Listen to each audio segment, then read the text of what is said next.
আলহামদুলিল্লাহ, আলহামদুলিল্লাহ, আলহামদুলিল্লাহ। আমরা যে অবস্থায় আছি না কেন, সকল অবস্থায় আমাদেরকে আল্লাহর শুকরিয়া আদায় করতে হবে। তো আমরা আল্লাহর নেয়ামতের যত বেশি শুকরিয়া আদায় করব, ততই আল্লাহ তার নেয়ামতগুলো আমাদের জীবনে বাড়িয়ে দেবে। এই যে জিলাপিটা দেখাচ্ছি, এটা আমার দোকানের জন্য আমি নিজের হাতে বানিয়েছি। তো আজকে কিন্তু আমি জিলাপির রেসিপি দেখাতে আসিনি।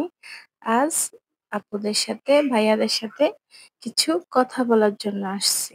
আমি যে থাম্বনেলটা দিয়েছি আর যে লেখাটা দিয়েছি, নিশ্চয়ই সবাই ওই লেখাটা দেখেছেন। তো ওই লেখাটাতে আমি এটাই বুঝাতে চেয়েছি, আমরা যখনই আমাদের অবস্থানটা মধ্যবিত্ত অবস্থানে থাকে, তখন কিন্তু আমাদের জীবনটা একবারে অন্যরকম। কারণ আমরা না পারি চেয়ে খাইতে, না পারি ভালোভাবে চলতে। তো যাই হোক তখন কিন্তু আমরা মধ্যবিত্ত ফ্যামিলিতে কিন্তু ফ্যামিলি আন্ডারস্ট্যান্ডিং টা অনেক ভালো থাকে। সবার প্রতি সবার যে একটা মায়া, মানে সহযোগিতা করা বা সহনশীলতা সবকিছু মিলিয়ে মধ্যবিত্ত ফ্যামিলির যে আন্ডারস্ট্যান্ডিং বন্ডিং টা সেটা খুবই ভালো থাকে। তো আমরা কিন্তু তখন মনে করি, ইস!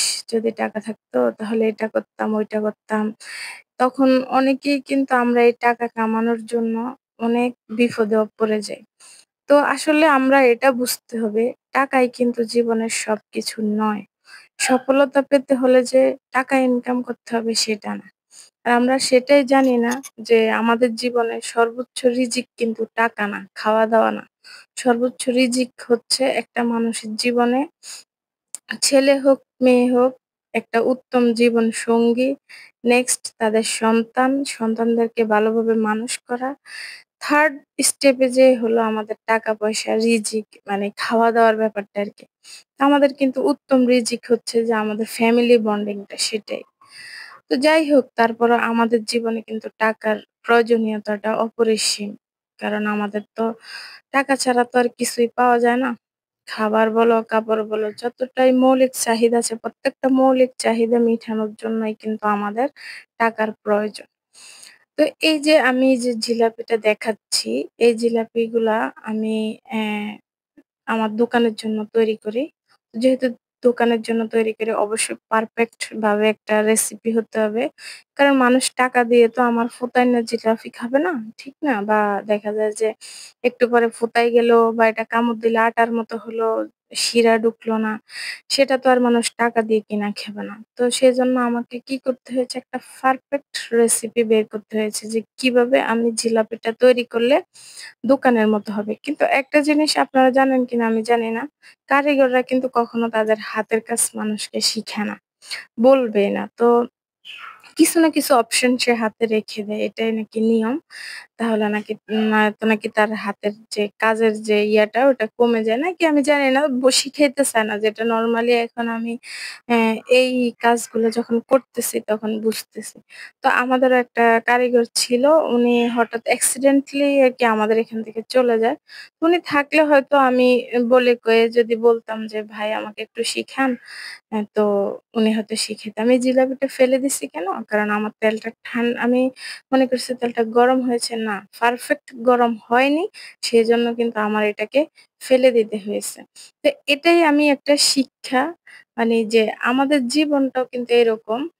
পারফেক্ট অবস্থান থেকে যদি আমরা কিছু না করতে পারি তাহলে কিন্তু সেটা আমাদের কোনো কাজেই আসবে না। তো আগে আমাদেরকে সেই অবস্থানটা তৈরি করতে হবে। সেই জিনিসটা বুঝতে হবে যে আমার দ্বারা কি করা সম্ভব, আমি কি করতে পারবো। আগে নিজের ভিতরে কতটুকু মানে আত্মবিশ্বাস আছে সেটা আগে দেখতে হবে যে আমার দ্বারা কি হবে সেটা আগে বুঝতে হবে। আমার বাসার মুরগিগুলো আজকে ঝগড়া লাগাইছে কি জন্য জানি না। তো যাই হোক আপনারা ক্ষমা সুন্দর দৃষ্টিতে দেখবেন। মাঝে, মাঝে হয়তো মুরগির সাউন্ড আসতে পারে। তো আমি এই যে জিলাপিগুলো ভাজতেছি, জিলাপিগুলো আস্তে, আস্তে ভাজবো আর আপনাদের সাথে গল্প করব। এই জিলাপির রেসিপিটার জন্য যে আমার কত, মানে কি যে কষ্ট হইছে এটা পারফেক্টলি তৈরি করার জন্য। আমার যখন কারিগরটা চলে যায় তখন কিন্তু আমি তো পারি না। আমি তো ওর থেকে শিখে রাখিনি বা উনিও শিখেন। আমিও কখনো বলিনি। তো যেহেতু উনি আছে তো অ্যাক্সিডেন্টালি উনি চলে যাওয়ার কারণে আমরা তো বিপদে পড়ে গেছি। যেহেতু আমাদের এটা দোকানের জন্য তৈরি হয়। কাস্টমাররা তো শুধু আইসে জিলাপি খুঁজে আর সবাই চায় একটু গরম, গরম জিলাপি। কিনে রাখা যায় কিন্তু ওগুলো ঠান্ডা, ওরা খেতে চায় না। সেজন্য। তো আমি ইনস্ট্যান্ট এই জিলাপিটা কিন্তু তৈরি করি। কিন্তু ইনস্ট্যান্ট তৈরি করলেও আমার জিলাপিটা কিন্তু ১ দিনের বেশি মচমচে থাকে। দেখেন এটা কিন্তু বেশি লালও হয় নাই। কিন্তু তারপর এটা কিন্তু কালকে পর্যন্ত মচমচে থাকবে। এই জিলাপিটার জন্য আমি কত রেসিপি যে দেখছি, কত মানুষকে জিজ্ঞেস করছি। করে তারপরে অনেকগুলা আইডিয়া একসাথে করে তারপরে আমার আইডিয়াটা জোড়া লাগাইয়া তারপরে আমি এটা মানে পারফেক্টলি তৈরি করার রেসিপিটা মানে আমি নিজে রেসিপি বানিয়ে ফেলছি আরকি যে কিভাবে আমার এটা পারফেক্ট হবে।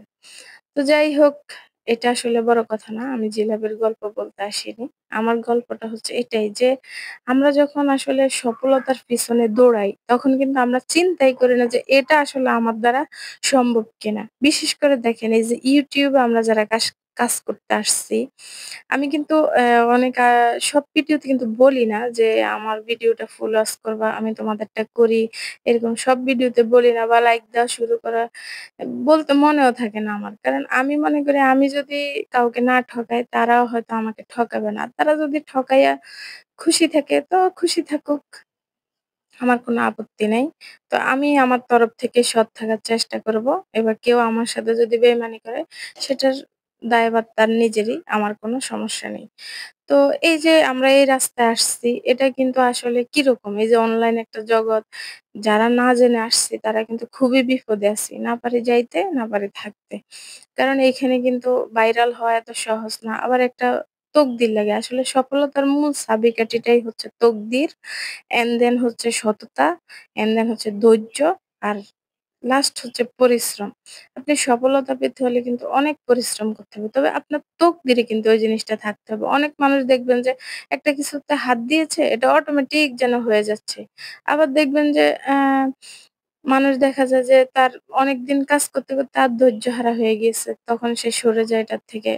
তারপরে যখন সে আবার দেখায় পরিশ্রম ভালো লাগে না, তখনও কিন্তু সে ছিটকে পড়ে সফলতার থেকে।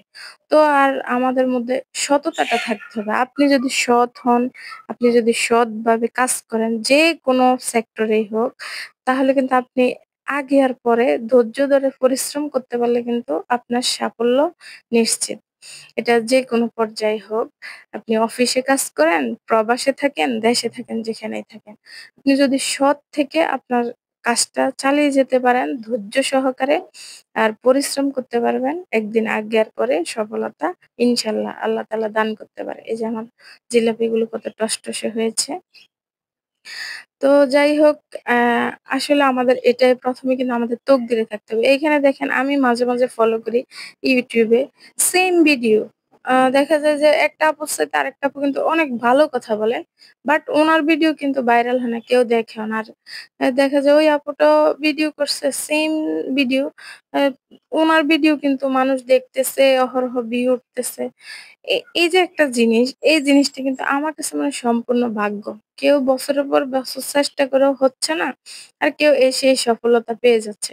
হয়তোবা আল্লাহ তাআলা এটার মধ্যে তার সফলতা রাখছে, রিজিক রাখছে। আল্লাহ বলছে না যে, "তোমরা রিজিকের সন্ধান করো, আমি দেওয়ার মালিক।" তো এটাই আমাদের কিন্তু সন্ধান করতে হবে যে আমার দ্বারা এটা হবে, হবে না। এরকম করা যায় ট্রাই করা যায়। কিন্তু তবে আমার নিজের প্রতি আত্মবিশ্বাস থাকতে হবে যে আমি কি এটা পারবো কিনা? আমার দ্বারা এটা হবে কিনা? তা আমার দ্বারা যদি এটা হয় তাহলে আমি লেগে থাকবো। একদিন আগে এর পরে অবশ্যই আল্লাহ তাআলা দান করতে পারে। আর যদি আমার দ্বারা এটা হবে না, আমার পক্ষে এটা সম্ভব না, তাহলে তো এটা আমি দেখা যায় কয়েকদিন করে তারপরে আবার পিছনে ফিরে আসতে হবে। কারণ এছাড়া তো আর উপায় নাই। কারণ যেটা আমার দ্বারা হবে না সেটা আমি কিভাবে করব? আর দেখা যায় কি আমরা মনে করি যে ও পারছে আমি পারব না কেন? না এরকম না বিষয়টা। আমারও ওটা সম্পর্কে অভিজ্ঞতা থাকতে হবে। আমার জানতে হবে। এই যে আমি কিন্তু এই জিলাপিটা বানিয়েছি কিন্তু আমার কিন্তু কিছুটা অভিজ্ঞতা ছিল। আমি ওই যে কারিগর বানিয়েছে আমি দেখছি।